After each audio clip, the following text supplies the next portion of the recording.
तुम्ही राजकारणाला सुरुवात केली तेव्हा पवार या नावाला धरूनच तुम्ही राजकारणाला सुरुवात केली. राष्ट्रवादी कधी सोडले नाही. आणि राष्ट्रवादीचा तुमचा संबंध कसा आला? राष्ट्रवादीचा संबंध आम्ही पवार साहेबाबरोबर होतो. पवार साहेबाला देशामध्ये अडचण आली. पवार साहेबांनी खरं पंतप्रधान व्हायला पाहिजे होतं, पण पवार साहेबाला बाहेर ठेवून बाकीच्या काँग्रेसच्या लोकांनी त्या ठिकाणी मिटिंग घेतली. पवार साहेबाला बाहेर ठेवलं. पवार साहेबाचा स्वाभिमान दुखला आणि पवार साहेबांनी नवीन पक्ष राष्ट्रवादी काढला. आम्ही पहिल्या दिवशी मी माझ्या स्वतःच्या 5 लक्झऱ्या घेऊन मुंबईला गेलो त्या सभेला आणि ती सभा गाजवली. त्या दिवसापासून तर आजपर्यंत पवार साहेब म्हणजे पवार साहेब, दादा म्हणजे दादा, ताई म्हणजे ताई.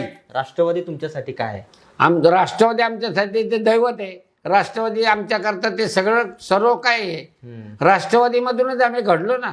कारण तर पवार साहेब हे आम्हाला कायम सांगायचे 80% समाजकारण आणि 20% राजकारण करा, आणि आम्ही तेच करत गेलो.